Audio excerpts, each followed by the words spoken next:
Assalamualaikum warahmatullahi wabarakatuh. Alhamdulillah wassalatu wassalamu ala asyrafil anbiya'i wal mursalin wa ala alihi wa sahbihi wa sallam wa ba'd. Pertama-tama marilah kita panjatkan puji syukur kehadirat Allah Subhanahu wa taala, karena dengan nikmatnya lah alhamdulillah kita bisa bersua kembali sebagaimana yang telah kami janjikan kemarin. Mudah-mudahan hari ini Allah Subhanahu wa taala memberkahi kita semua dan memberikan kita taufiknya agar apa yang akan kita bahas ini bisa bermanfaat terutama pada diri saya sendiri dan kepada sahabat-sahabat saya semua di manapun berada. Semoga kalian semua diberkahi Allah Subhanahu wa taala dan dirahmati. Mudah-mudahan juga sahabat-sahabatnya dari Malaysia juga sudah siap di sana. Jadi acara live ini tentunya ditujukan untuk semua yang ingin mengetahui tentang ilmu ruqyah syariah ini lebih banyak lagi, terutama dalam masalah hasad dan ain ini, dan apa perbedaannya agar kita bisa memahami masing-masing istilah ini dengan baik. Kemudian tidak lupa pula kita aturkan salawat dan salam kepada junjungan kita Nabi besar Muhammad sallallahu alaihi wasallam, karena dengan jasa beliau lah alhamdulillah kita bisa memeluk agama Islam yang mulia ini. Kalau ada suara-suara yang lain masuk, mohon maaf ya, karena memang di dekat sini ada anak-anak yang sedang mengaji. Jadi mohon dimaafkan kalau memang atau suara saya kurang jelas. Jadi karena mungkin ada suara-suara lain yang masuk, jadi sebelumnya saya mohon maaf yang sebesar-besarnya. Tapi mudah-mudahan suara saya tidak terlalu kecil. Yang penting adalah mudah-mudahan apa yang akan saya sampaikan ini bisa bermanfaat dan diberkahi. Saya akan menyapa dulu di Malaysia ini teman-teman, bagaimana yang dari Islah, apakah sudah standby di sana?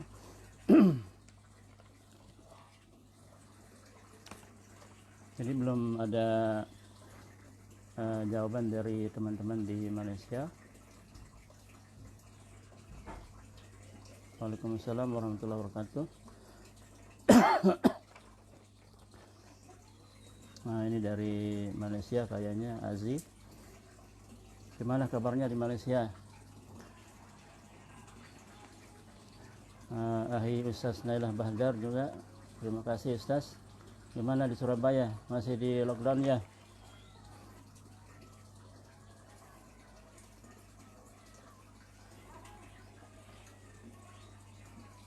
Ustaz Ridho di Malaysia, Ustaz Umar belum kelihatan ini.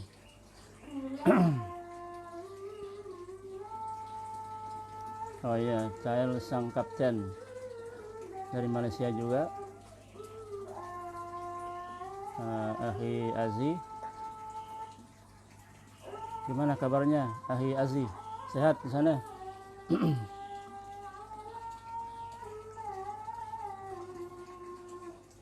Ustaz Ridwan Salam Muhammad, Masya Allah, pengantin baru ini. Mudah-mudahan diberkahi, kalian berdua diberkahi Allah Subhanahu wa taala dunia akhirat. Ahi Ridwan Salam Muhammad, sahabat lama ini dari Makassar. Terima kasih sudah nonton. Ustaz kita Ridwan Salam Muhammad, Ustaz Hasan Hairul Azam di Jakarta, terima kasih sudah ikut juga. Syukri Abdul Muhyi ya, Amir Mahmud. Waalaikumsalam warahmatullahi wabarakatuh. Ummu Kausar juga ada di Jakarta. Salam sama mama dan suami. Semoga di Jakarta sehat-sehat selalu. Heri Sumana, Zati Nazar Malaysia ya. Ya, Ahi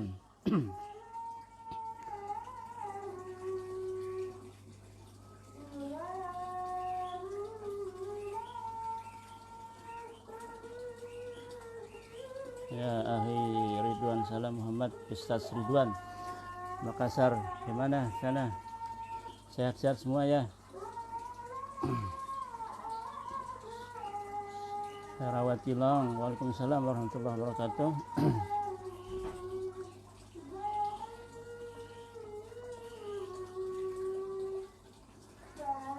Baiklah, sahabat saya yang dirahmati Allah Subhanahu Wa Taala, kita akan mulai saja ya. Nampaknya di Malaysia dari Islah belum, mungkin lagi sholat atau mana, jadi mudah-mudahan mereka nanti sebentar lagi bisa hadir dalam acara live dari Lombok ini ya. Baik, kita mulai dari hasad ya. Hasad ini sebagaimana saya katakan kemarin, hasad dan ain ini adalah penyakit yang berbahaya sekali, karena dalam hadis-hadis juga dijelaskan di sana dalam sabda Rasulullah sallallahu alaihi wasallam. Jadi mengumpamakan bahwa seorang yang terkena hasad ini adalah bisa masuk ke dalam kubur, itu artinya adalah bisa mematikan. Jadi ketika seorang terkena hasad atau ain, bisa saja orang ini langsung meninggal dunia, atau misalnya di dalam hadis itu adalah Nabi kita Muhammad sallallahu alaihi wasallam mengumpamakannya dengan onta yang bisa masuk ke dalam panci. Itu artinya apa? Sebagaimana kita ketahui bahwa onta itu adalah binatang yang terkuat, jadi memiliki spesial penciptaannya sangat khusus sekali. Onta ini tubuhnya kuat sekali dan itu bisa membunuhnya. Nah, itu karena apa? Hasad dan ain ini begitu berbahaya sekali, sehingga dalam hadis tersebut diumpamakan seperti meninggal dunia, kemudian onta yang bisa masuk ke dalam panci, dalam arti disembelih kemudian dimasak. Nah, ini menandakan bahwa hasad dan ain ini begitu berbahaya sekali, dan memang banyak sekali yang sudah terjadi akibat dari pengaruh hasad dan ain ini, tetapi banyak sekali dari kita yang belum bisa memahaminya. Jadi kita mulai dari hasad. Hasad ini adalah seseorang ya. Jadi hasad ini seseorang yang menginginkan nikmat yang ada yang terdapat pada orang lain itu bisa hilang atau rusak. Nah, ini bersumber dari dari hati yang kotor sekali, yang jahat sekali. Jadi hasad ini bersumber dari jiwa yang sangat jahat, kemudian menginginkan nikmat yang ada pada orang lain itu hilang atau rusak. Jadi karena hasad dan ain ini objeknya adalah nikmat ya. Jadi hasad dan ain ini adalah objeknya nikmat, jadi akan mempengaruhi nikmat yang dihasadi atau diaini ya. Jadi misalnya ada nikmat-nikmat yang ada pada orang lain itu kita merasa iri terhadap nikmat tersebut, atau misalnya dalam ain kita kagumi nikmat-nikmat tersebut, maka nikmat tersebut bisa akan rusak atau hilang ya. Nah, ini hasad. Jadi hasad bisa kita takrif, yaitu bisa kita definisikan bahwa hasad ini adalah seseorang yang menginginkan nikmat yang ada pada orang lain itu rusak. Jadi jiwa seorang itu, jadi jiwanya ini terus menginginkan nikmat yang ada pada orang lain itu rusak. Nah, ini hasad. Jadi jiwanya yang dengki menginginkan bagaimana agar nikmat yang ada pada orang lain itu rusak. Nah, ini kita namakan dengan hasad. Kemudian kalau ain, kalau ain ini adalah dia hanya merasa kagum ya, merasa kagum terhadap nikmat yang ada pada orang lain. Nah, itu bedanya. Jadi sumbernya berbeda. Jadi hasad itu bersumber dari jiwa yang sangat jahat. Kemudian kalau sedangkan ain itu bersumber dari jiwa yang hanya kagum saja, baik ya, baik. Jadi cuma dia kagum ya, terhadap nikmat yang ada pada orang lain ini, tapi tidak diberkahinya. Dalam arti ketika dia mengagumi nikmat tersebut, orang ini tidak memberkahi ucapan rasa kagumnya itu. Nah, itu menyebabkan nikmat yang ada pada orang lain itu menjadi rusak. Kemudian saya ulangi lagi, jadi hasad dan ain ini memiliki sumber yang berbeda, ya. Jadi hasad dan ain ini memiliki sumber yang berbeda. Jadi kalau hasad ini bersumber dari jiwa yang jahat, sedangkan ain bersumber dari jiwa yang baik. Tetapi tetap objeknya itu adalah nikmat, ya. Jadi hasad dan ain ini tetap objeknya nikmat. Kemudian pengaruhnya sama, ya. Jadi sumbernya berbeda. Jadi hasad dan ain ini sumbernya berbeda, tetapi pengaruhnya sama. Jadi hasad dan ain ini sumbernya berbeda. Jadi hasad bersumber dari jiwa yang jahat, kemudian ain ini bersumber dari jiwa yang baik. Tetapi objeknya yaitu masalah nikmat. Jadi pengaruhnya ke nikmat itu sama, akan rusak atau hilang, ya. Jadi nikmat itu akan rusak dan hilang. Ini pengaruhnya sama. Jadi hasad dan ain itu pengaruhnya sama, baik hasad dan ain itu dari manusia maupun jin atau binatang, ya. Jadi pengaruhnya itu akan sama, tetapi sumbernya berbeda. Jadi sumbernya berbeda, tetapi pengaruhnya sama. Ketika seseorang atau benda sudah terlempar hasad atau ain, maka benda itu akan menjadi rusak dan atau hilang, ya. Nah, itu adalah pengaruh dari hasad dan ain ini. Jadi saya ulangi, jadi hasad itu adalah seseorang yang jiwanya menginginkan nikmat yang ada pada orang lain itu hilang atau rusak. Sedangkan ain, jadi seseorang yang jiwanya mengagumi sesuatu atau orang, kemudian nikmat itu juga rusak. Jadi ini bisa kita lihat perbedaannya dari sumbernya. Jadi pertama dari sumber. Jadi hasad sumbernya adalah jiwa, hati yang kotor sekali, jahat.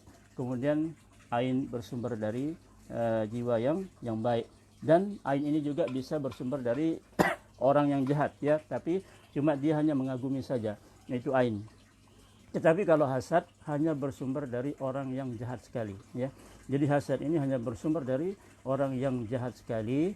Nah, itulah sebabnya kenapa dalam hasad ini itu cepat sekali terjadinya, ya. Jadi karena itu bawaan dari jiwanya yang kotor, jadi nafsnya yang kotor sekali itu bisa mempercepat terjadi pengaruh dari hasad ini. Lain kalau ain, ya. Jadi kalau ain karena sumbernya baik, jadi hatinya baik, maaf. Jadi bersumber dari hati yang baik, ini ain ini kadang-kadang terjadi, ya. Jadi kadang-kadang terjadi atau bisa mungkin terjadi. Tetapi kalau hasad ini adalah karena sumbernya hati yang jahat, kotor, maka cepat sekali terjadinya. Nah, ini perbedaannya. Jadi itu perbedaan yang pertama, mudah-mudahan bisa dipahami. Jadi saya ulangi lagi, hasad bersumber dari jiwa yang kotor, menginginkan nikmat yang ada pada orang lain itu rusak atau hilang. Sedangkan ain itu adalah bersumber dari jiwa yang hanya merasa kagum terhadap nikmat yang ada pada orang lain itu. Dan ini perlu dicatat, ketika ain ini terjadi, maka orang yang melemparkan ain ini merasa menyesal atau sedih, ya. Jadi orang yang ain ini setelah nikmat itu hilang atau sedih, rusak, maka dia merasa menyesal atau sedih. Saya umpamakan seperti misalnya saya umpamakan hasad. Ketika ada orang yang hasad kepada kita, jadi orang yang hasad ini dengki terhadap nikmat yang ada pada kita misalnya, atau pada benda misalnya, kemudian kita menjadi sakit atau benda itu hilang dan rusak, maka dia akan merasa senang, ya. Ini orang yang hasad. Ketika apa yang dia dengki itu rusak atau hilang, maka dia akan merasa senang. Ini bedanya juga. Jadi hasad itu ketika nikmat itu rusak dan hilang, maka orang itu akan senang. Sedangkan kalau ain, ya, jadi kalau ain, ketika benda atau fisik kita misalnya terkena ain, kemudian orang yang melemparkan ain itu akan menjadi menyesal atau sedih. Saya umpamakan misalnya seorang orang tua yang memiliki anak yang pintar sekali, kemudian setiap hari anak ini mendapat pujian dari orang tuanya, kemudian tanpa diberkahi pujiannya atau tanpa mengucapkan Masya Allah, Tabarakallah, kemudian dia memuji-muji anaknya, maka anak ini akan terlempar ain dari orang tuanya. Kemudian anak ini sakit, atau misalnya kecerdasannya yang awalnya sangat bagus, tiba-tiba kecerdasannya ini menjadi down, tidak pintar lagi, bodoh lagi, atau malas, tidak mau ke sekolah atau ke misalnya ke kampus dan lain-lain. Nah, ini apa yang akan terjadi dengan orang tuanya? Maka orang tuanya ini pasti akan menyesal sekali, ya. Dia akan menyesal sekali apa yang sudah dia timpakan tersebut. Nah, itu bedanya. Jadi kalau hasad, orang yang hasad ini kalau nikmat itu sudah terkena hasad, atau fisiknya orang yang kita dengki itu terkena hasad, atau misalnya nikmat pada hartanya atau sosialnya, maka orang yang hasad ini akan merasa senang. Sedangkan kalau dia misalnya maksudnya kalau ain terbalik, ya, terbalik, kalau nikmat itu sudah hilang atau rusak, maka orang yang melemparkan ain ini merasa menyesal atau sedih. Nah, itu bedanya, ya.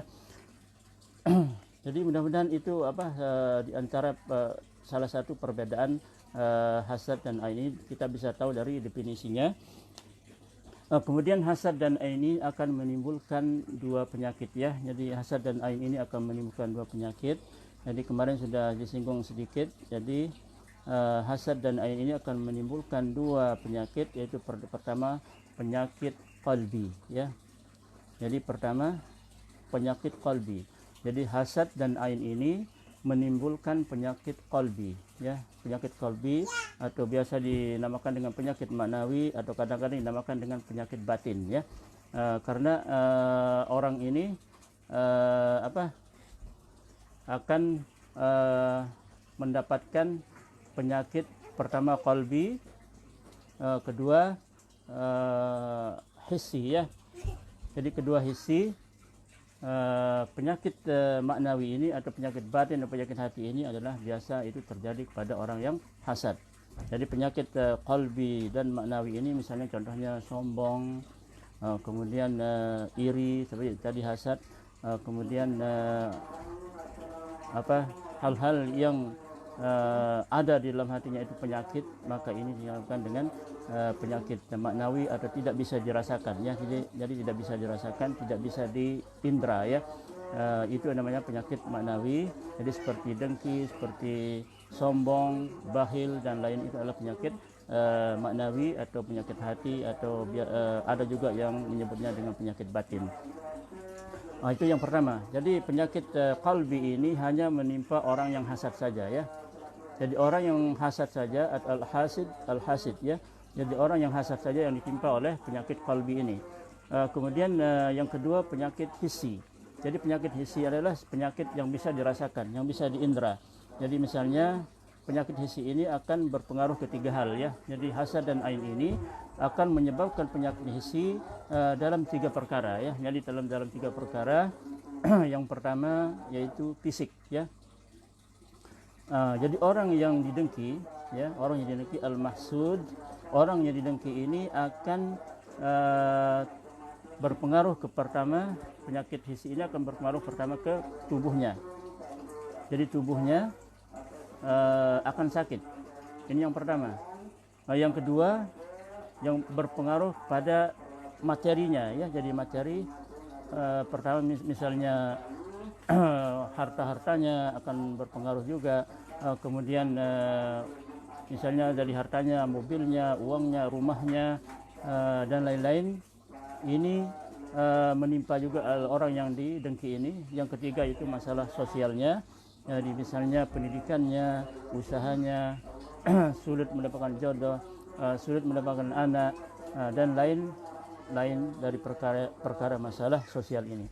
Jadi ingatkan, hasad dan ain ini akan menimbulkan dua penyakit, yaitu pertama penyakit qalbi, dan ini khusus yang menimpa orang yang hasad, yaitu al-hasid.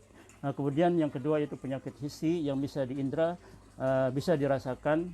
Ini yang akan menimpa orang yang didengki, yaitu akan berpengaruh kepada pertama fisiknya, kedua dari segi materinya akan berpengaruh, ketiga dari segi sisi sosialnya. Jadi inilah orang yang didengki itu akan mendapatkan tiga penyakit. Tetapi orang yang dengki akan mendapatkan satu penyakit, yaitu penyakit qalbi. Tetapi penyakit qalbi ini yang paling berbahaya ya. Jadi penyakit qalbi ini yang paling berbahaya, dan inilah yang harus diobati terlebih dahulu. Jadi harus diobati terlebih dahulu karena memang penyakit qalbi ini sangat berbahaya, paling berbahaya. Kemudian kalau orang yang didengki ini akan mendapatkan 3 penyakit tersebut tadi, yaitu penyakit maknawi, hissi, yaitu 3. Pertama, akan berpengaruh ke fisiknya, kedua berpengaruh pada materinya, ketiga berpengaruh pada sosialnya. Jadi itu hasad dan ain bisa menimbulkan 2 penyakit tadi. Jadi sudah saya contoh-contohkan tadi. Bagaimana bisa dipahami? Mungkin ada komentar sedikit, bisa dipahami sebelum kita lanjut lagi.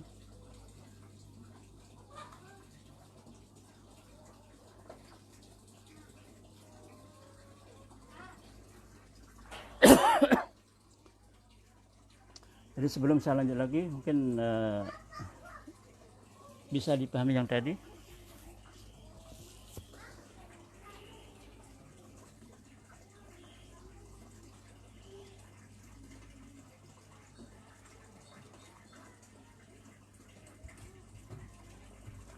Insyaallah. Ustaz Syuhada, Assalamualaikum Ustaz Syuhada, gimana kabarnya di Jakarta? Syukran sudah ikut nimbrung. Mudah-mudahan di Jakarta dipelihara oleh Allah Subhanahu wa taala.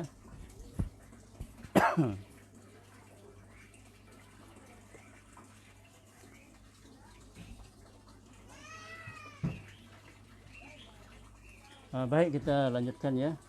Kita lanjutkan saja. Kemudian sebenarnya hasad ini ya. Jadi sebenarnya hasad ini saya lupa. Jadi hasad ini dari segi bahasa maksudnya adalah mengupas atau menguliti ya. Jadi hasad ini dari segi bahasa artinya mengupas atau menguliti ya. Maksudnya bagaimana?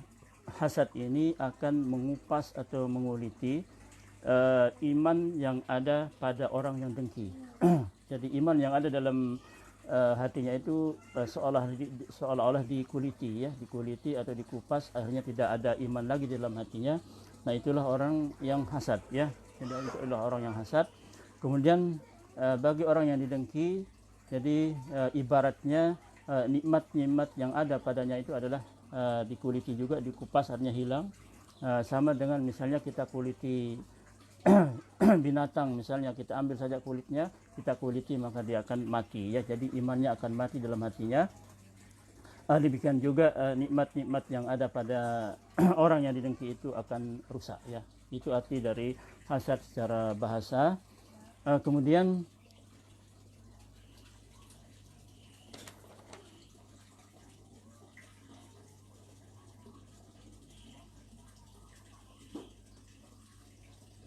perbedaan-perbedaan lainnya dari hasad dan ain ini ya.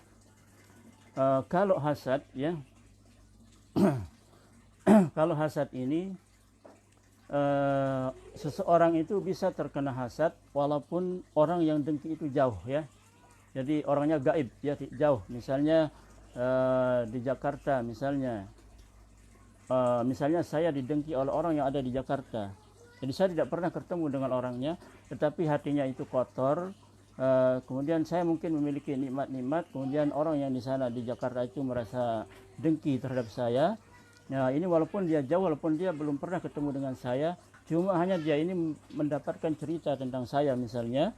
Kemudian orang ini merasa iri, dengki, terus hatinya yang kotor itu terus merasa sakit, panas, dan bisa-bisa dengan takdir Allah saya walaupun berada di Lombok misalnya akan terkena hasad dari orang tersebut ya. Ini hasad. Lain kalau ain ya, lain kalau ain. Kalau ain itu syaratnya harus bertemu langsung dengan objeknya. Jadi siapa yang dia kagumi. Misalnya saya bertemu dengan seseorang, kemudian saya mengagumi nikmat yang ada pada dirinya, kemudian dengan saya memuji-muji dia terus, tetapi saya tidak memberkahi pujian saya itu, maka orang itu akan terkena. Nah, jadi saya ulangi, hasad itu walaupun orang yang hasad itu jauh, ya, jauh, tidak pernah ketemu, hanya dia mendapatkan cerita-cerita saja tentang misalnya saya, sedangkan orangnya di Jakarta, di Malaysia, atau mungkin di Mekah, di Madinah. Nah, itu jauh sekali, tetapi orang itu terus hatinya, jiwanya terus merasa sakit, merasa panas dengan nikmat-nikmat yang ada pada desa itu. Jadi hatinya dengki, bisa saja dengan takdir Allah saya terkena dari hasad dari orang tersebut. Nah, ini hasad. Lain kalau ain, jadi syaratnya harus bertemu langsung, ya. Nah, itu bedanya. Jadi hasad walaupun orangnya jauh atau orangnya buta, misalnya walaupun kita berdekatan tapi orangnya buta, saya cuma orang yang buta ini cuma dia mendapatkan cerita-cerita dari tentang nikmat orang lain, kemudian hatinya merasa dengki, maka orang yang dia dengki itu akan terkena hasadnya. Walaupun dia buta, ya, tidak pernah melihat orangnya atau objeknya, dia tidak pernah lihat objeknya, hanya dia mendengarkan cerita saja, maka hasadnya bisa mengenai orang yang dia dengki. Lain dengan ain, lain dengan ain. Jadi syaratnya harus bertemu, ya. Jadi ain itu syaratnya harus bertemu langsung, barulah ain itu bisa mengenai seseorang, ya. Nah, itu bedanya. Sekali lagi, walaupun orang yang dengki itu berada jauh dari orang yang didengki, maka hasadnya bisa terjadi. Nah, ini namanya hasad, ya. Kemudian kalau ain syaratnya bertemu langsung. Jadi misalnya bertemu atau melihat objek yang dia kagumi, maka orang tersebut akan terkena ain. Nah, ini namanya ain. Jadi lain dengan lain dengan hasad. Walaupun orangnya jauh, walaupun orangnya buta, tetapi jiwanya kotor, cuma hanya mendengar saja objeknya, nikmat-nikmat yang ada pada orang yang didengkinya itu, maka dia bisa terkena dari hasadnya. Tapi kalau ain, itu syaratnya harus bertemu langsung dengan objek yang dia kagumi. Nah, itu bedanya, ya. Nah, bagaimana kalau orang yang tadi jauh, ya, orang yang tadi jauh itu bertemu langsung, maka hasadnya akan menjadi semakin kuat, ya. Jadi yang pertama tadi karena jauhnya kemudian terkena, mungkin agak lemah, ya, agak lemah pengaruh hasadnya. Tapi ketika dia orang yang hasad tadi, yang tadi jauh itu bertemu langsung dengan orang yang dia dengki, maka hasadnya itu akan semakin kuat. Nah, itu bedanya. Jadi ingatkan, hasad itu walaupun jauh orangnya dari orang yang didengki, dari nikmat-nikmat yang didengki, maka dia bisa menimbulkan hasad kepada orang tersebut. Sedangkan ain syaratnya bertemu langsung dengan objek yang dia kagumi, ya.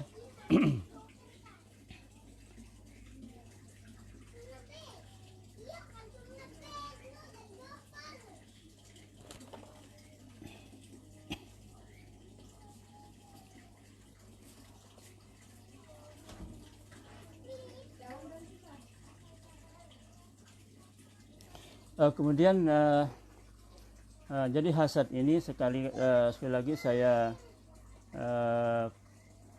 jelaskan bahwa hasad ini sangat berbahaya sekali, ya, walaupun orang yang didengki itu tidak ada di depannya, arti gaib orangnya tidak ada, tetapi pengaruhnya bisa mengenai orang yang didengki. Tetapi kalau ain, dia akan terkena ain itu dengan syarat bertemu langsung dengan objek yang dia kagumi, ya. Itu adalah ain. Kemudian perbedaan lain yaitu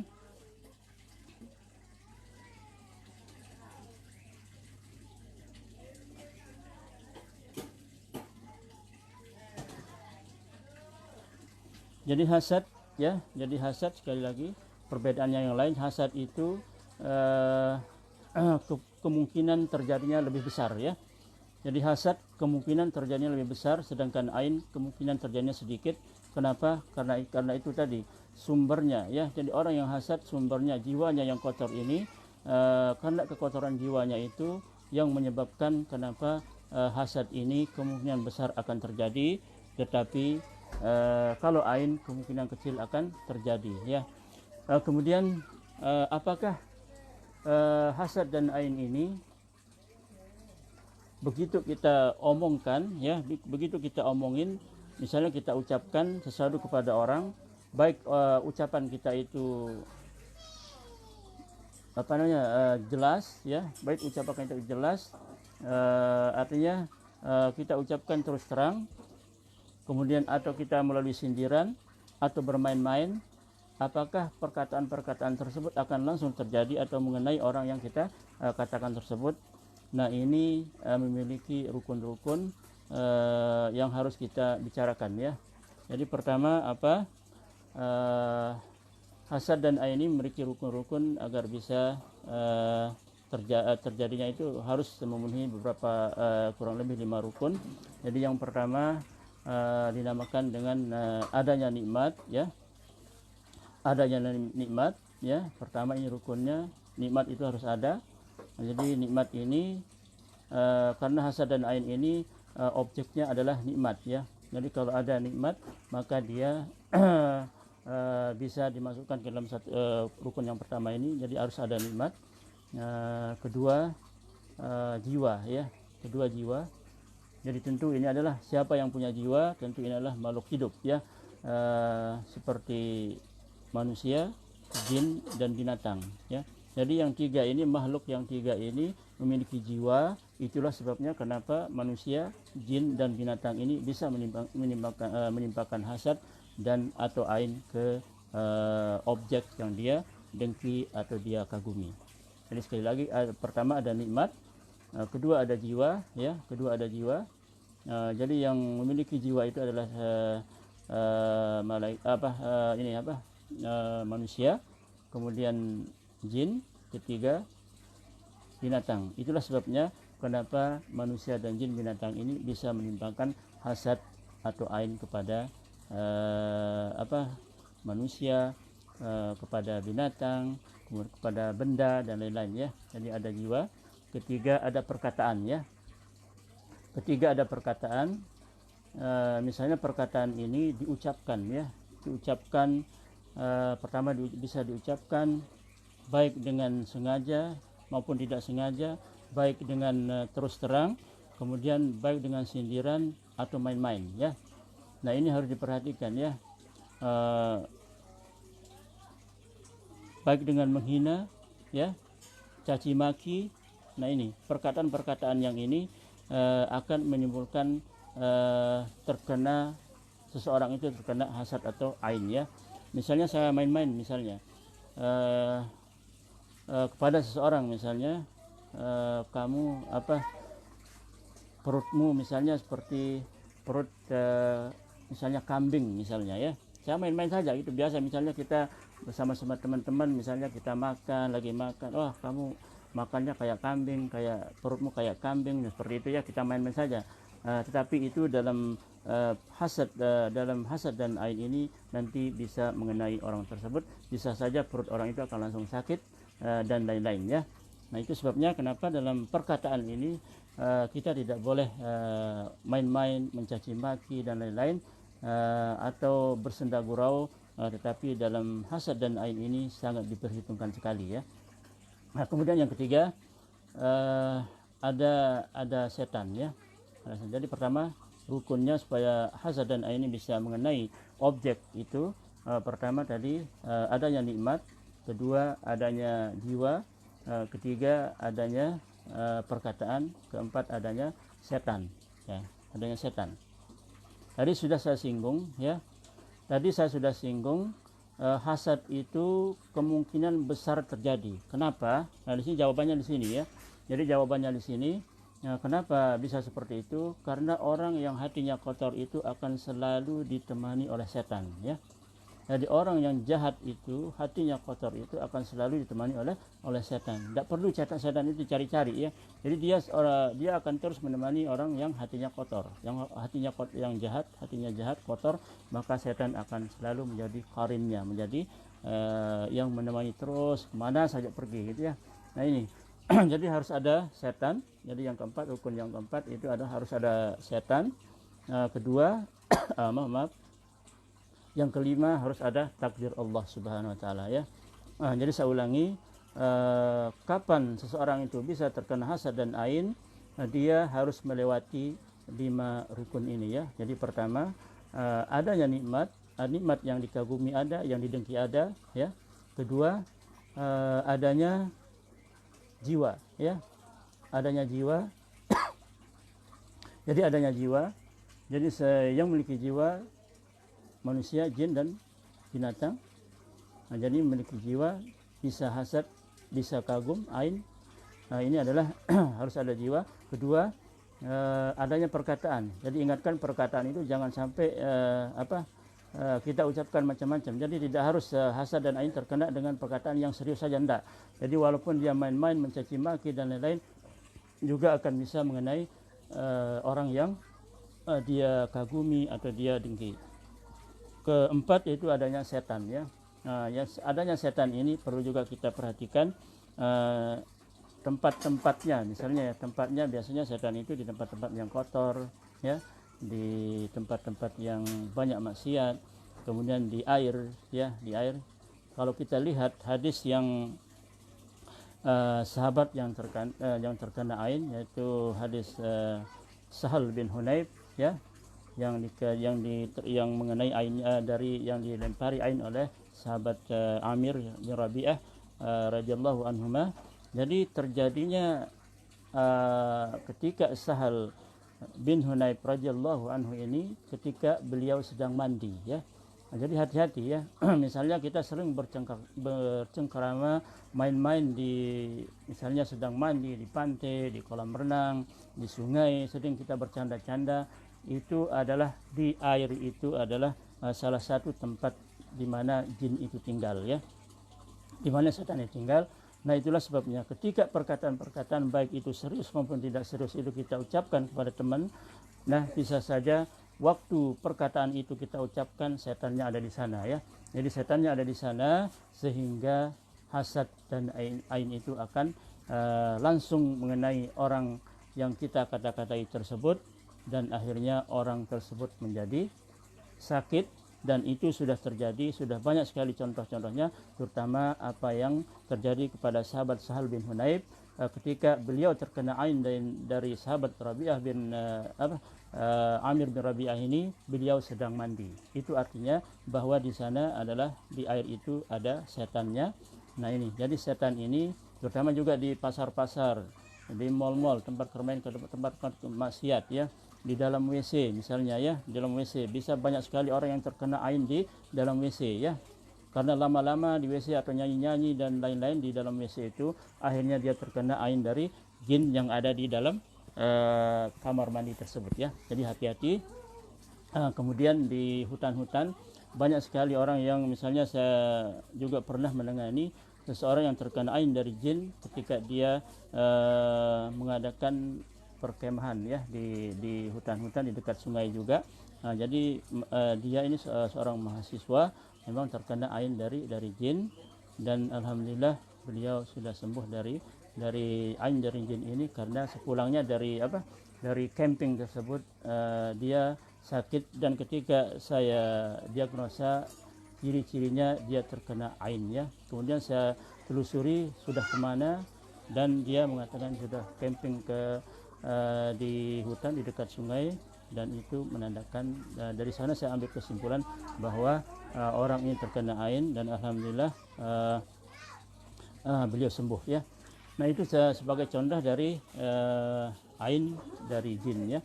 Jadi ain bisa, hasad dan ain ini bisa dari jin, dari manusia maupun binatang, karena tiga makhluk ini tentu memiliki jiwa.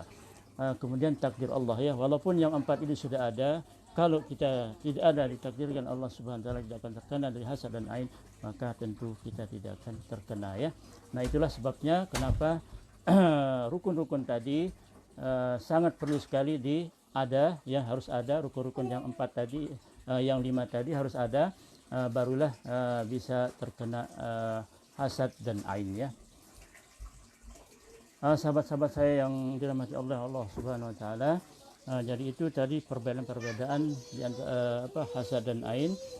Mudah-mudahan yang tadi itu bisa memberikan kita pengertian bahwa ternyata hasad dan ain ini berbeda, karena orang sering mengucapkan ain tetapi orangnya terkena hasad, atau sering mengucapkan hasad tetapi ternyata orangnya terkena ain. Nah, itu nantinya bagaimana kita mengetahui bahwa orang ini terkena hasad dan ain atau ain, itu nantinya ketika kita melakukan diagnosa, ya, melakukan diagnosa. Dan itu banyak sekali cara-caranya untuk menentukan apakah ini hasad atau ain, ya. Nah, jadi insya Allah itu nanti kedepannya saya akan bahas masalah tersebut ketika kita sampai kepada bagaimana mendiagnosa hasad dan ain ini, ya. Saya kira sudah kurang lebih 1 jam, ya, kurang lebih 40 menit. Mudah-mudahan itu tadi bisa bermanfaat. Kalau ada pertanyaan bisa silahkan ditanyakan apa yang sudah kita bahas tadi. Silahkan bagi yang bertanya. Kalau ada yang bertanya silahkan.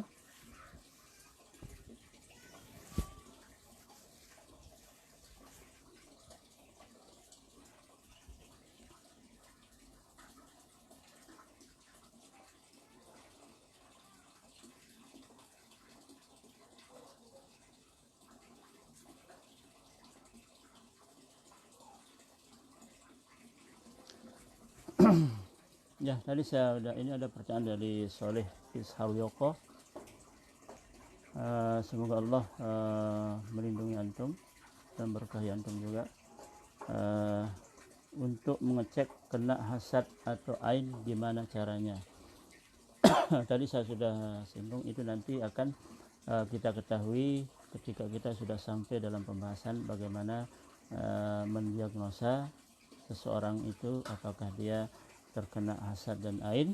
Nah, itu nanti ada caranya, ya. Jadi ada caranya, dan itu tentu sebelum kita mendiagnosa itu, kita pertama kali harus mengetahui ciri-ciri umum dan ciri-ciri khusus dari hasad dan ain ini, ya. Jadi itu dulu, itu yang harus kita ketahui dulu, barulah nantinya kita bisa menentukan atau memvonis seseorang itu terkena hasad, sihir atau ain atau gangguan jin, ya. Jadi itu pertama kita harus mengetahui ciri-ciri umum, ya. Jadi ciri-ciri umum ini apa fungsi ciri-ciri umum ini? Ciri-ciri umum ini nantinya fungsinya adalah untuk menemukan kasus seseorang, ya. Jadi orang ini kenapa? Jadi apa sih masalahnya orang ini, ya? Kemudian ini bisa kita ketahui dari ciri-ciri umum yang timbul dari fisiknya dan mimpi-mimpinya, itu, ya. Kemudian setelah kita dapatkan bahwa kasusnya, dalam arti bahwa ini orangnya ada indikasi gangguan, ini masih umum, jadi belum kita vonis jenis gangguannya, ya. Jadi kita cuma mendapatkan dari ciri-ciri umum ini adalah kasus orang ini apa. Bisa dia terkena hasad atau ain atau sihir atau gangguan jin. Jadi umum, masih tumpang tindih itu, ya. Jadi belum kita temukan jenis kasusnya. Setelah kita dapatkan kasusnya, barulah kita beralih ke ciri-ciri khusus. Nah, ciri-ciri khusus ini apa fungsinya? Dari ciri-ciri khusus ini nantinya kita akan dapatkan jenis gangguan orang tersebut atau pasien yang ada di hadapan kita ini, jenis gangguannya apa. Nah, itu bisa kita dapatkan dari ciri-ciri khususnya.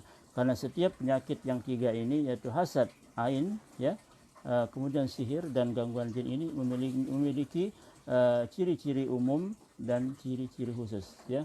Dari kedua ini nanti bisa kita dari ciri-ciri khusus ini nantinya bisa kita tentukan bahwa orang ini memiliki jenis gangguan ini atau yang lainnya, ya. Nah, itu saja dulu untuk Ustaz Soleh Isharyoko, ya. Jadi itu gambarannya bagaimana kita bisa menentukan atau memvonis bahwa pasien kita ini terkena gangguan apa, ya. Jadi pertama tadi kita harus mengetahui ciri-ciri umum dan ciri-ciri khususnya.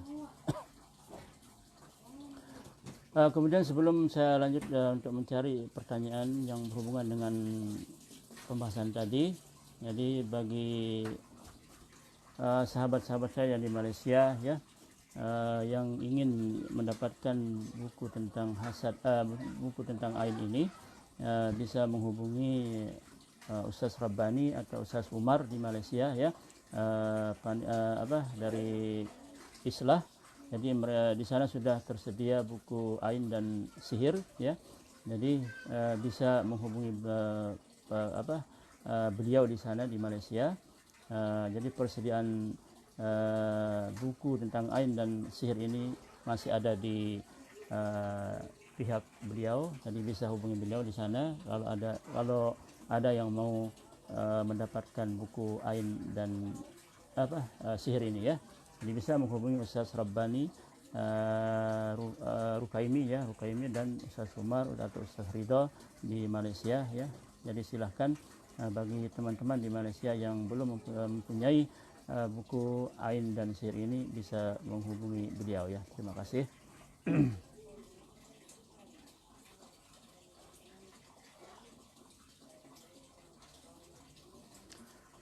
Bagaimana cara agar terhindar dari Nia Siti Nur Azizah ya. Bagaimana caranya agar terhindar dari ain dan hasad tersebut? Jadi agar pertama ya, yang pertama yang harus kita lakukan tentu karena hasad dan ain ini objeknya adalah nikmat ya. Jadi objeknya adalah nikmat, maka nikmat itu jangan sampai kita berlebih-lebihan dalam menampakkannya kepada orang lain, terutama anak-anak kita ya. Jangan sampai misalnya seorang orang tua itu tentu menginginkan anak-anaknya berpenampilan yang lebih dari anak-anak lainnya ya. Kemudian dibawa kemana-mana, kemudian dengan pakaian yang menarik perhatian orang lain. Nah ini jangan sampai seperti itu, karena itu adalah nantinya bisa menimbulkan rasa iri dari orang lain atau rasa kagum, bisa hasad, bisa ain. Nah setelah pulang nanti anak-anak kita langsung sakit, panas, demam dan menangis terus. Nah itu atau bisa menimbulkan tubuhnya keluar bintik-bintik, gatal-gatal dan lain-lain. Dengan sebab apa itu jangan salahkan orang lain, itu adalah kesalahan kita sebagai orang tua yang tidak bisa menjaga bagaimana nikmat itu seharusnya. Jadi kita kalau membawa anak-anak kita keluar itu usahakan yang sederhana saja, tidak berlebih-lebihan ya. Jadi tidak berlebih-lebihan, atau niatnya dari rumah sudah rusak, maka itu akan menyebabkan anak-anak kita ini akan lebih cepat terkena hasad atau ain. Kedua, jangan sampai ya kita disunahkan oleh Nabi kita Muhammad SAW untuk tidak menceritakan rencana kita terlebih dahulu, karena itu nanti bisa menimbulkan hasad dari orang lain. Karena hasad ini bisa mengenai rencana-rencana yang belum kita lakukan juga ya. Jadi cuma kita cerita-cerita saya akan melakukan ini, melakukan itu dan lain-lain.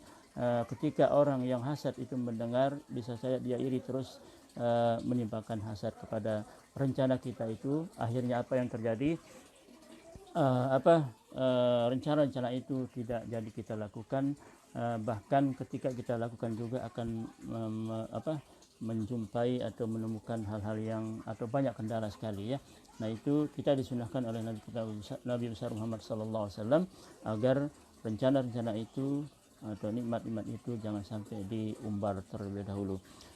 Ketiga, cara menghindari itu dengan isti'adzah ya. Isti'adzah ini adalah memohon perlindungan kepada Allah Subhanahu wa taala dari apa yang akan terjadi ya. Isti'adzah. Jadi ini bisa dengan rutin membaca zikir-zikir pagi dan petang ya. Dengan rutin membaca zikir-zikir pagi dan petang. Kemudian zikir-zikir sebelum tidur, zikir keluar dari rumah, zikir ketika kita sampai di tempat tujuan, kemudian membaca Al-Ikhlas, Al-Falaq, An-Nas, 3 kul ya. Setelah selesai salat maghrib dan subuh itu 3 kali. Kemudian setelah zuhur, asar dan isya itu 1 kali ya. Kemudian kalau orang yang biasa sholat witir misalnya, ketika di rakaat terakhir itu disunnahkan untuk meminta perlindungan juga dengan menggunakan ayat 3 kul ini ya, Al-Ikhlas, Al-Falaq dan An-Nas. Itulah sebabnya ya kenapa zikir-zikir ini berputar terus siang dan malam ya. Kenapa itu kita lakukan? karena Allah mensyariatkan kita untuk membaca itu melalui Nabi kita Muhammad sallallahu alaihi wasallam. Karena apa? Karena hasad dan ain ini begitu berbahaya sekali. Bayangkan sehari semalam kurang lebih 18 kali atau 19 kali kita harus membaca zikir-zikir tersebut setelah salat fardu. Nah, ini yang masih belum banyak diketahui oleh orang. Kenapa 3 kul ini, Al-Ikhlas, Al-Falaq dan Nas ini disunnahkan setelah selesai sholat fardu. Nah, itu adalah maksudnya agar kita pakai sebagai perlindungan atau benteng atau perisai agar tidak terkena dari penyakit hasad atau ain ini, ya. Jadi di sana cuma dalam surah Al-Falaq cuma disebut wa min syarri hasidin idza hasad, di sana sudah masuk ain juga, ya. Itu diantara i'jaz Al-Quran. Jadi maknanya katanya satu tapi memiliki makna yang lebih, ya. Jadi maknanya lebih. Ini adalah salah satu i'jaz Al-Quran. Di sana cuma disebut hasad tapi sebenarnya di sana sudah masuk ain juga, ya. Kemudian tentu banyak berdoa, ya. Banyak berdoa agar kita tidak terkena dari penyakit hasad ini.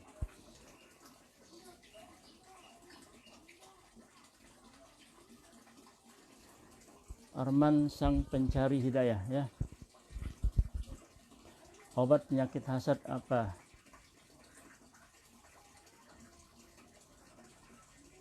Obatnya kalau orang yang sudah terkena hasad atau ain ini, jadi obatnya yang paling bagus itu adalah dengan mengambil bekas orang yang melemparkan kita hasad atau ain ini, ya.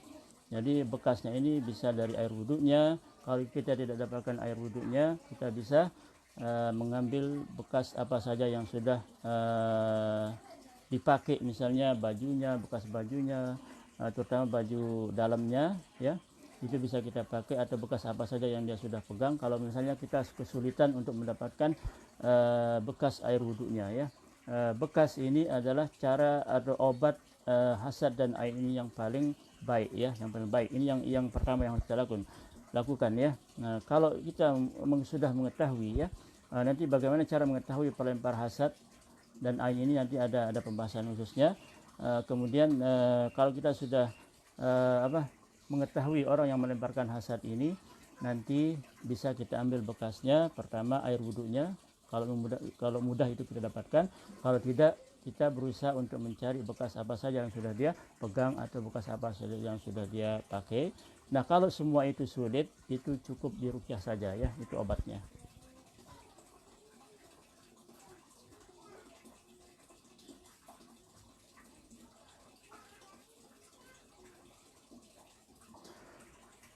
Ibu Niken Hilwa, ya.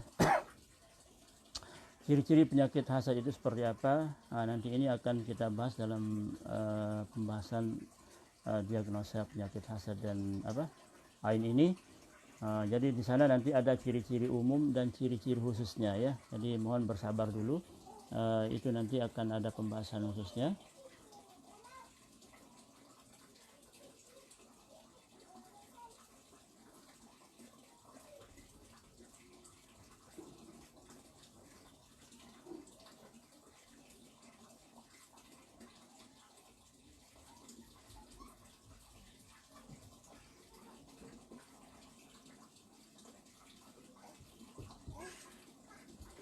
Kalau suara saya agak kecil, ya, memang alat kita masih kurang, ya.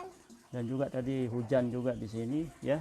Maaf kalau suaranya kurang jelas, ya.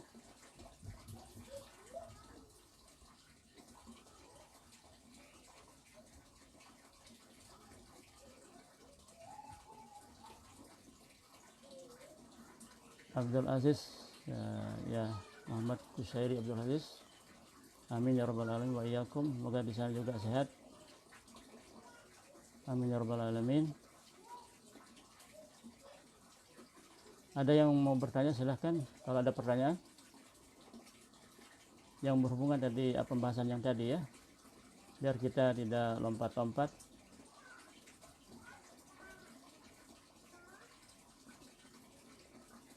Jadi untuk yang ikut nonton langsung siaran langsung ini, ya, saya ucapkan semoga kalian semua diberkahi oleh Allah Subhanahu wa taala. Jadi tidak bisa saya sebutkan satu-satu. Semoga kita semua diberkahi oleh Allah Subhanahu wa taala dan selalu dalam hidayahnya dan bisa mengambil manfaat dari siaran langsung ini ya.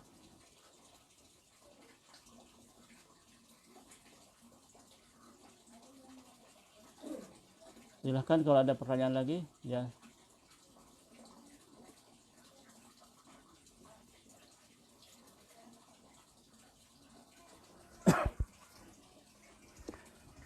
Nur Ikmar, waalaikumsalam warahmatullahi wabarakatuh, dari Malaysia ya. Silahkan kalau ada pertanyaan. Jadi insya Allah kita akan ada waktu lagi 15 menit ya. Silahkan kalau ada yang bertanya. Insya Allah untuk live kembali nanti mungkin kita akan berikan pemberitahuan kembali ya.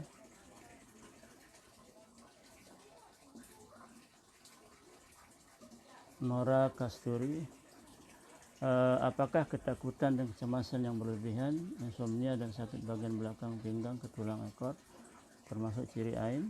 Kan sudah dilakukan pemeriksaan secara medis, hasilnya normal dan hampir semua dokter diagnosa pada psikosomatis. Ini kita namakan dengan khawarikul adah ya. Khawarikul adah itu apa? Salah satu makna khawarikul adah adalah terjadinya sesuatu itu tanpa ada sebab yang jelas ya. Jadi hasilnya ada ya, tetapi sebabnya tidak jelas. Seperti sudah ke dokter tapi ada penyakit ya, ada hasil penyakit itu adalah hasilnya, tetapi penyebabnya tidak diketahui ya.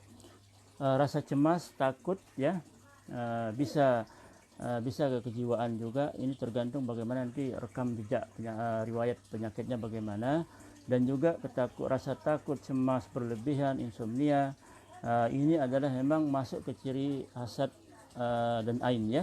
Jadi masuk ke ciri hasad dan ain, tapi ini adalah ada indikasi ya, indikasi ke arah sana ada. Tetapi tentu kita belum bisa memvonis apakah itu cuma kejiwaan saja atau gangguan hasad dan ain ya. Kemudian biasanya di sakit bagian belakang pinggang ya, ini adalah salah satu ciri ya,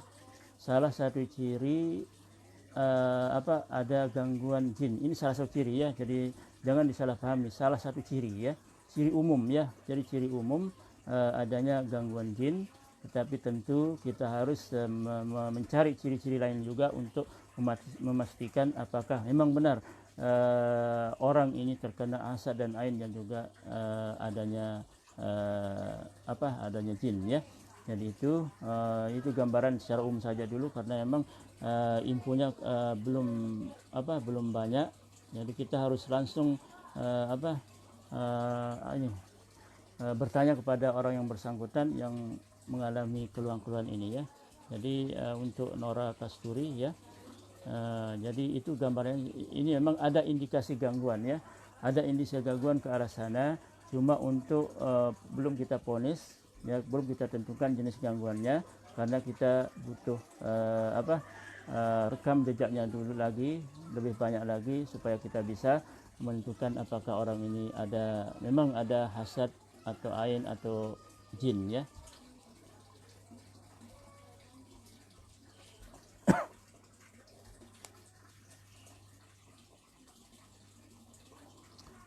Ini namanya apa ya, bahasa mana ini orang tahu. Tapi pertanyaan begini, bagaimana kalau mimpi ketemu peruqyah yang ingin memasukkan makanan di mulut Ustaz?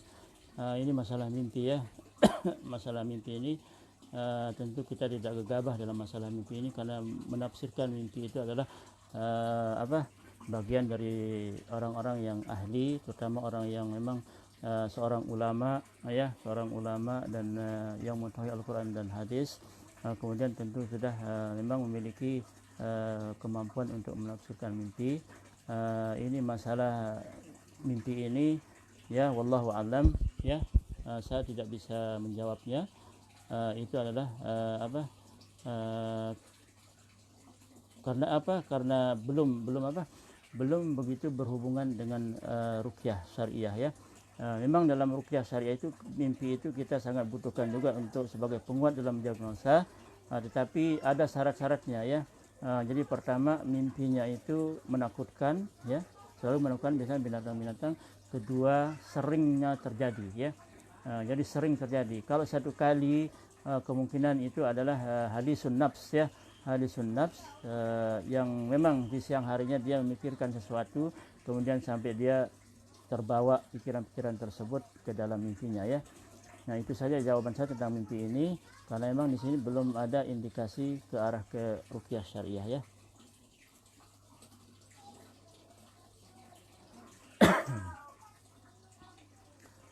Sang pencari hidayah, jadi tadi saya sudah jelaskan bahwa hasad hasad dan ain ini akan menimbulkan dua penyakit. Pertama, penyakit hati.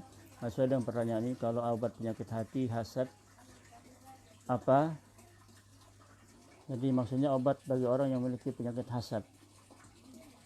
Jadi pertama ya, obatnya yaitu pertama, nikmat yang ada pada orang lain itu adalah memang haknya dia ya. Haknya dia, kita harus benar-benar ridho terhadap pembagian Allah Subhanahu wa taala terhadap rezeki atau lain-lainnya, karena memang itu adalah haknya dia ya. Jadi Allah tidak akan memberikan itu, jadi keadilan Allah itu pasti ada ya. Jadi Allah Maha Adil. Jadi dia memberikan itu karena memang itu adalah bagiannya. Kemudian kalau kita diberikan itu, jangan berkecil hati ya. Jangan berkecil hati. Jadi ini orang yang, untuk yang orang yang hasad ini ya. Kemudian kalau ada timbul rasa hasad itu cepat hilangkan ya. Itu adalah ciri jalan orang yang beriman. Jadi perasaan siapapun ya, semua manusia itu memang ada hasadnya ya, tetapi bagi orang yang beriman tentu akan menghilangkannya. Dan jangan sampai kita terus memelihara perasaan hasad kepada nikmat yang ada pada orang lain. Yang terpenting adalah bagaimana agar kita bisa memposisikan nikmat atau pembagian Allah itu dengan penuh keridhaan ya.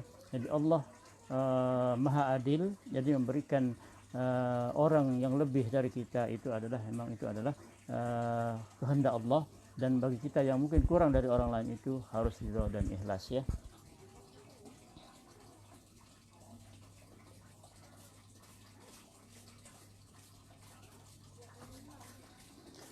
Nur Kiki ya, salam Ustaz, hizib-hizib boleh diamalkan atau tidak?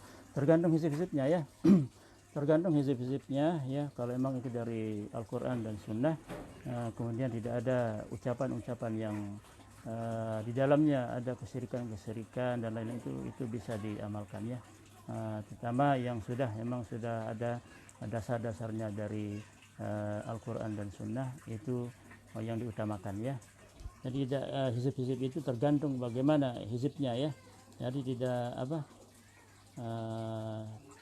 dinilai dari sana ya, dinilai dari sana apakah hizib-hizib tersebut terdiri dari apa yang sudah disunnahkan atau tidak, atau walaupun tidak disunnahkan tetapi di sana ada makna-maknanya yang baik ya, yang baik, itu tidak apa-apa ya.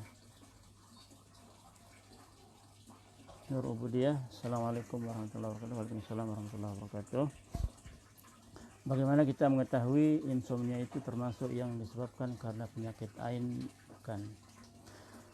Insomnia adalah salah satu ciri ya, ciri umum ya. Jadi semua penyakit gangguan penyakit gangguan non medis ini, yaitu baik dia itu hasad, ain atau sihir atau gangguan jin, akan pada umumnya akan menimbulkan insomnia kepada orang yang gangguan ini ya. Tapi itu adalah ciri umumnya ya. Nah, misalnya apakah insomnia ini mengarah kepada hasad dan ain, tentunya kita akan cari kembali ciri-ciri ain atau hasad dan ain yang lainnya. Kemudian kita bisa tentukan bahwa insomnia ini memang mengarah ke hasad dan ain. Atau misalnya insomnia ini hanya didominasi oleh ciri-ciri sihir misalnya, maka insomnia ini akan mengarah ke sihir dan lain-lain. Seperti itu caranya ya. Nur Ikmar, apakah pendapat Ustaz apa yang berlaku sekarang ini adalah ujian bagi hamba atau sekedar pengadaan kepada hambanya, dan bagaimanakah mengihsani hambanya?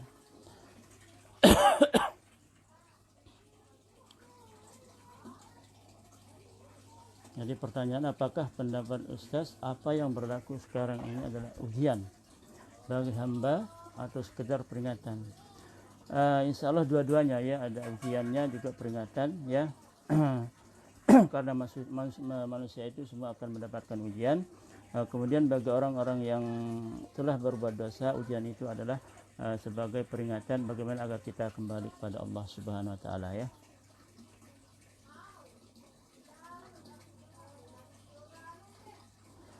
Kemudian Nora Kasturi, Ustaz, sebenarnya saya sudah melakukan ruqyah ke beberapa ustaz dan memang ada indikasi ain dan jin.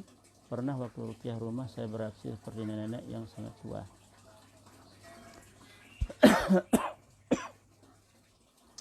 Jadi pertanyaannya,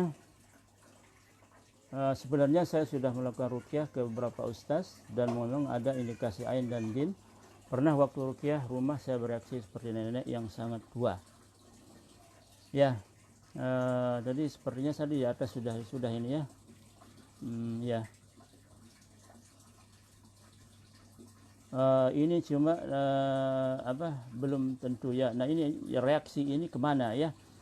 Reaksi ini kemana? Apakah dia ke hasad atau ain atau memang hanya jin saja ya?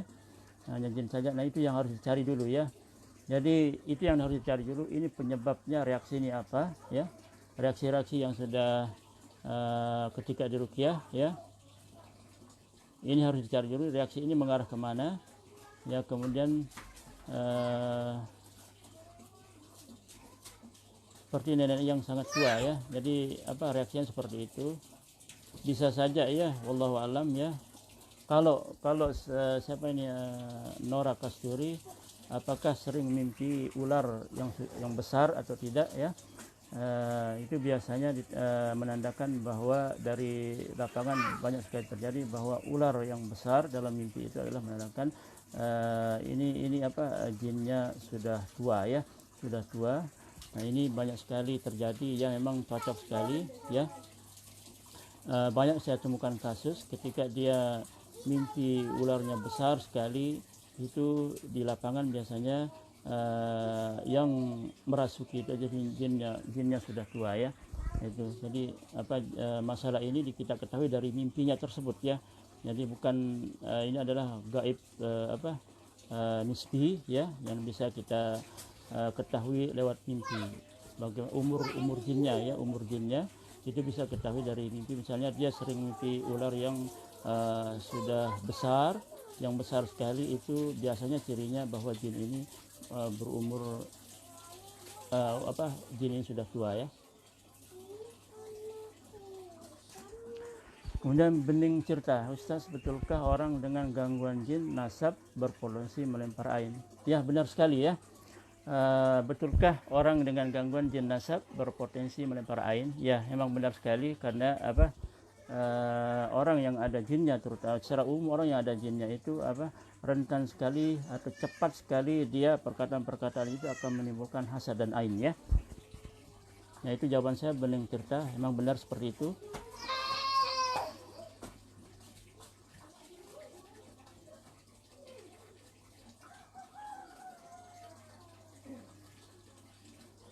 Bagi yang belum bertanya ya bisa langsung ke nomor saya, insya Allah seperti yang saya sudah share tadi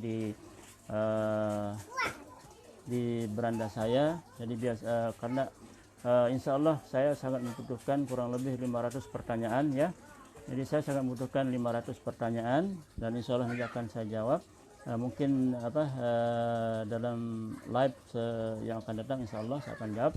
Kemudian saya insya Allah mudah-mudahan Allah memberkahinya, saya akan membukukan semua pertanyaan itu dan jawaban-jawabannya dengan judul 500 pertanyaan tentang ruqyah syariah, seperti itu ya.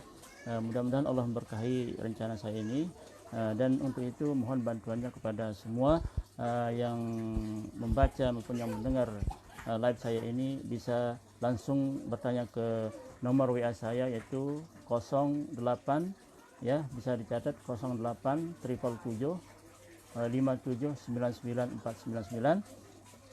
Sekali lagi bisa pertanyaan-pertanyaan itu langsung kirim ke atau japri saya ke WA 08 777 5799 ya. Lebih kurangnya sahabat-sahabat saya sekalian yang dirahmati oleh Allah Subhanahu wa taala, mohon maaf yang sebesar-besarnya karena di Lombok ini sebentar lagi akan azan maghrib. Jadi saya akan tutup secara langsung ini. Mudah-mudahan apa yang sudah kita bahas tadi bisa bermanfaat, dan bagi yang kurang puas dengan jawaban-jawaban saya bisa langsung japri saya ke nomor yang sudah saya sebutkan. Sekali lagi mohon maaf yang sebesar-besarnya kalau ada yang salah ya. Kemudian yang baik silahkan diambil, yang salah silahkan dilempar ya, jauh-jauh, lempar jauh-jauh ya. Terima kasih. Wassalamualaikum warahmatullahi wabarakatuh.